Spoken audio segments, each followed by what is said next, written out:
गांधी जी बड़े आंदोलन को शुरू करने से पहले ब्रिटिश को एक मौका देना चाह रहे हैं। उन्होंने गांधी जी ने 11 डिमांड्स रखा। नमक ऐसी वस्तु है जिसकी जरूरत गरीब से गरीब और अमीर से अमीर लोगों को होती है। चले थे 78 लोग के साथ और पहुंचे 60,000 लोग के। अंग्रेज को डायरेक्ट चैलेंज करते हैं कि देखो तुमने जो कानून बनाया था, नमक कानून, तोड़ दिया। कहा कि हम तुम्हारे कानून को नहीं मानेंगे। जय हिंद। पिछली वीडियो में हमने नेहरू रिपोर्ट के बारे में पढ़ा था, ठीक है, जिसमें डोमिनियन स्टेटस की मांग की गई थी।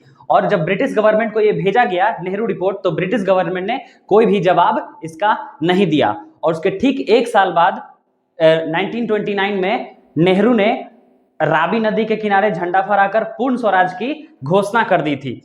अब कांग्रेस ने पूरा कमान गांधी जी के हाथों सौंप दिया है कि आपको कुछ करना पड़ेगा, ठीक है, क्योंकि पूर्ण स्वराज का डिमांड हुआ। उसके पहले नेहरू रिपोर्ट, जिसका ब्रिटिश ने कोई जवाब नहीं दिया। तो अब गांधी जी आएंगे, ठीक है, 8 वर्षों बाद। याद कीजिए गांधी जी कब गए थे वापस, समझिए तो इस आंदोलन से, तो असहयोग आंदोलन 1922 में। गांधी जी 8 वर्षों तक इनएक्टिव थे, ठीक है, पॉलिटिक्स में। अब गांधी जी का एंट्री होगा। और गांधी जी का एंट्री किससे होगा? सविनय अवज्ञा आंदोलन, सिविल डिसोबीडियंस मूवमेंट 1930, ठीक है। तो गांधी जी को जिम्मेदारी दी गई कि आप ब्रिटिश गवर्नमेंट पे प्रेशर बनाइए स्वतंत्रता के लिए, डोमिनियन, है ना, पूर्ण स्वराज के लिए, ये सब चीज के लिए, ठीक है। तो गांधी जी प्लान बना रहे हैं कि करना क्या है। तो गांधी जी ऑलरेडी सोच रहे हैं कि अब मास मूवमेंट लॉन्च करना पड़ेगा। मास मूवमेंट मतलब हो गया कि जिसमें जैसे असहयोग आंदोलन में बच्चों ने भाग लिया था, बड़ों ने, सब लोगों ने भाग लिया था। और सत्य और अहिंसा तो गांधी जी का मुख्य हथियार है, याद रखिएगा। इसमें भी ये आंदोलन शुरू होगा। तो गांधी जी हिंसक आंदोलन नहीं करने वाले, वायलेंस नहीं करने वाले, नॉन वायलेंस होगा और ट्रुथ होगा, यानी सत्य और अहिंसा होगा, ठीक है। गांधी जी बड़े आंदोलन को शुरू करने से पहले ब्रिटिश को एक मौका देना चाह रहे हैं। वायसराय इरविन को एक मौका देना चाह रहे हैं, ठीक है। क्या मौका दिए? तो उन्होंने, गांधी जी ने 11 डिमांड्स रखा ब्रिटिश के सामने, वायसराय के सामने, यानी जिसको 11 सूत्री नाम से हम लोग जानते हैं। क्या क्या था वो 11 डिमांड्स? जनवरी 1930 में ये डिमांड किया गया, याद रखिएगा। और जनवरी 1930 में गांधी जी ने 11 सूत्री यानी 11 डिमांड्स रखा। क्या था डिमांड? पहला, नमक कर की समाप्ति, सॉल्ट टैक्स की समाप्ति। देखिए, सविनय अवज्ञा आंदोलन शब्द से ही आप पकड़िएगा इसको। सविनय अवज्ञा, सविनय मतलब हुआ ये बहुत ही शांति से, आराम से, अवज्ञा आंदोलन यानी ब्रिटिश जो भी कानून बनाएगा उसको फॉलो नहीं करना है। यही है सविनय अवज्ञा आंदोलन। एक लाइन में याद रखिएगा, ब्रिटिश जो भी कानून बनाएगा उसको मानना ही नहीं है ना, अवज्ञा करना है, डिसरिस्पेक्ट, डिसओबे करना है, ठीक है। तो इसीलिए गांधी जी सबसे पहले कौन सा कानून को भंग करेंगे? नमक कानून। गांधी जी की इंटेलिजेंसी देखिए, नमक कानून, वो जानबूझ के अब मास मूवमेंट लॉन्च करना है जिसमें हर किसी का भागीदारी हो, बच्चे, बूढ़े, बिजनेसमैन, मिडिल क्लास, बड़े लोग, सभी लोगों का हो। तो सब ऐसा कौन सा टॉपिक उठाया जाए कि सब लोग जुड़ जाए? तो नमक ऐसा चीज है, नमक ऐसी वस्तु है जिसकी जरूरत गरीब से गरीब और अमीर से अमीर लोगों को होती है। और उस समय नमक कानून अंग्रेज बनाए हुए था। इस कानून के हिसाब, इस कानून के अकॉर्डिंग लगभग 65 से 70% कानून टैक्स लेता था नमक पे, है ना। ब्रिटिश सरकार जो है वो नमक पे टैक्स लेता था 65 से 70%, सोच लीजिए। यानी ब्रिटिश का जितना कमाई था, टोटल कमाई, टोटल रेवेन्यू, उसका 15% तो खाली सॉल्ट से आता था, है ना, खाली सॉल्ट से। यानी कि ब्रिटिश अगर 100 करोड़ लूट रहा है तो 15 करोड़ खाली नमक से आ रहा है। कितना तेज था? 65 से 70% नमक पे टैक्स लगा दिया। गांधी जी ने इसलिए नमक को उठाया कि इसमें सब लोग आएगा। कोई ये तो नहीं कहेगा अरे नमक हमको क्या लेना देना, सब, है ना, ऐसा कोई नहीं कह सकता है। सबको नमक की जरूरत होती है, इसलिए गांधी जी ने पहला टॉपिक नमक उठाया है ना। तो नमक कर की समाप्ति यानी नमक टैक्स को हटाइए, समाप्त कीजिए। दूसरा, टैक्स की राशि घटाकर आधा किया जाए, 50% टैक्स कर दिया जाए। जितना टैक्स आप लेते हैं उसका टैक्स 50% कर दिया जाए। जो भी ऑलरेडी ऑल ओवर जो भी टैक्सेस होता है देश में, कंट्री में, उस टैक्सेस को घटा करके 50% कर दिया जाए। तीसरा, सैनिक खर्च में कमी किया जाए। सैनिक पे बहुत ज्यादा खर्चा करते हैं आप, सैनिक पे खर्च करने से अच्छा है देश के इंफ्रास्ट्रक्चर और डेवलपमेंट पे खर्च कीजिए, लोगों की गरीबी दूर मिटाने में खर्च कीजिए, ठीक है।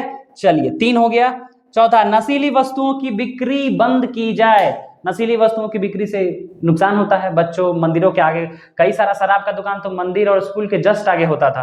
तो इन सब चीजों को भी गांधी जी ने बंद करने कहा। और राजनीतिक बंदियों की रिहाई, पॉलिटिकली जो राजनेता थे, बहुत सारे लोगों को जेल में बंद कर दिया गया था, तो उनको छोड़ने का डिमांड गांधी जी ने किया। तो ये 11 डिमांड में से ये कुछ मुख्य है ना, ये 4-5 मुख्य है। तो 11 डिमांड शायद से और भी है, लेकिन ये मुख्य डिमांड जो सबसे टॉप पर थे, गांधी जी ने वायसराय के सामने रखा।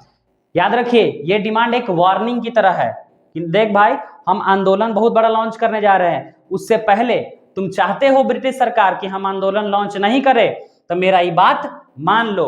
और टाइमलाइन भी दिया, ये नहीं कि दे दिए लेटर, हमारी बात मान लो 11 डिमांड्स है, अच्छा हाँ ठीक है मानते हैं, नहीं, टाइमलाइन दिया। और गांधी जी ने अल्टीमेटम भी दिया। क्या अल्टीमेटम दिया कि 11 मार्च 1930 तक का आपके पास टाइम है वायसराय के पास कि हमारा 11 डिमांड्स यानी 11 सूत्री मांग को पूरा कीजिए, और अगर नहीं पूरा कीजिएगा तो हम नमक कानून भंग कर देंगे और सविनय अवज्ञा आंदोलन की शुरुआत कर देंगे। ठीक है, ये वार्निंग दिया और यही हुआ। और क्या, viceroy rejected 11 demands of Gandhi ji. Viceroy नहीं माना बात, कहा कि नहीं मानेंगे, ये संभव नहीं है ऐसा आपका मांग हम पूरा करके दे। तो गांधी जी भी एक्शन में थे, कहा कि अब रुको हम बताते हैं, है ना। तो अब शुरू होगा, अब गांधी जी क्या करेंगे, क्या धमकी दिया है, नमक कानून भंग करेंगे। तो अब गांधी जी नमक यात्रा प्रारंभ करेंगे।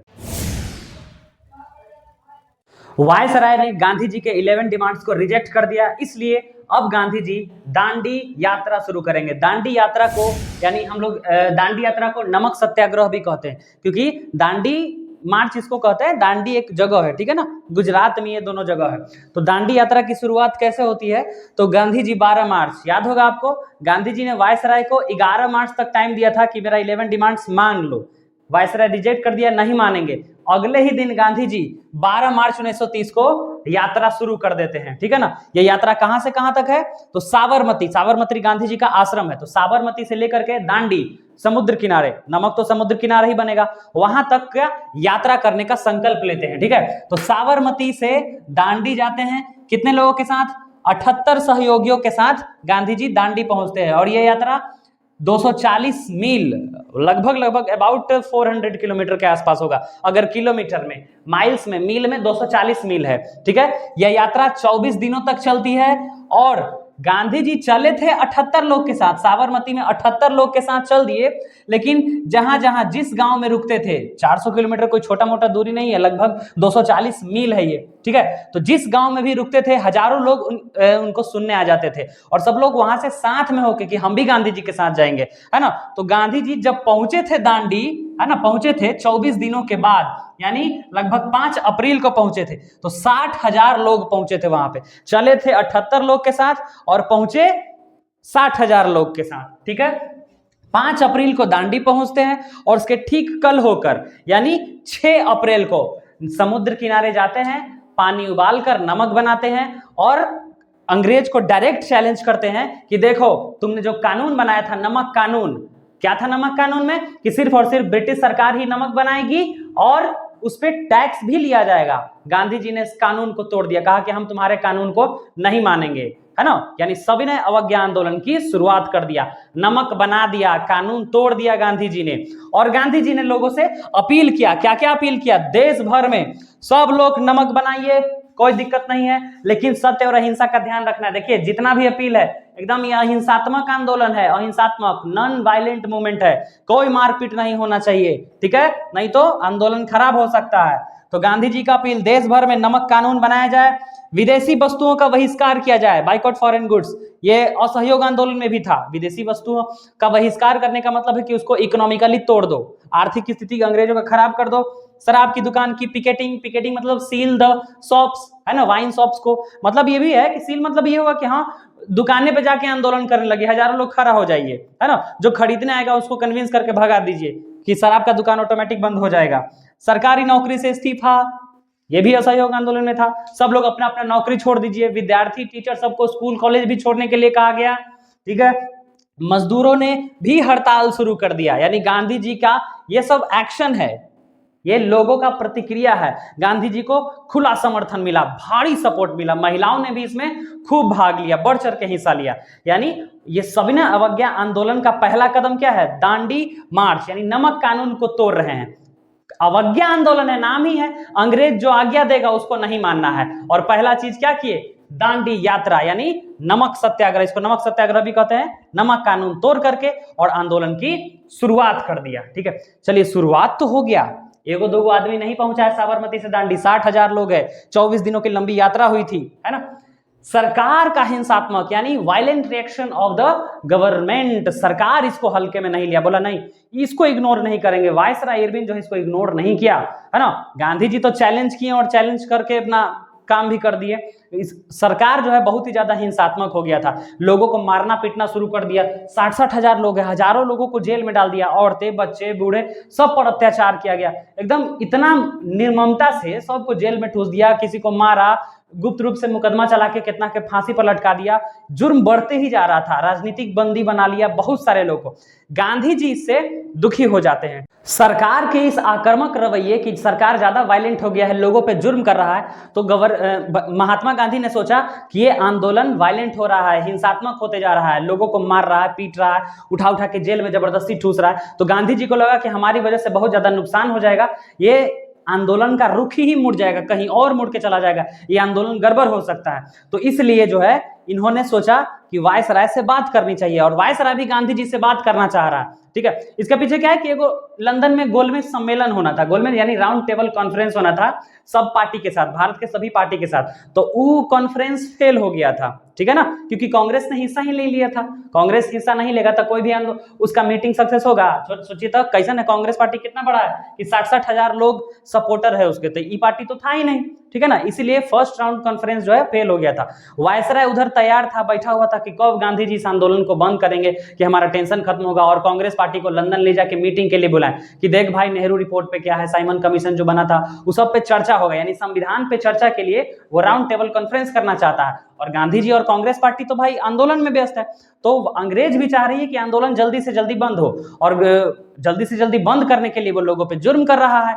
और गांधी जी को भी लगा कि हाँ ये आंदोलन बंद करना जरूरी है, क्योंकि ये आंदोलन हिंसात्मक होते जा रहा है, ठीक है।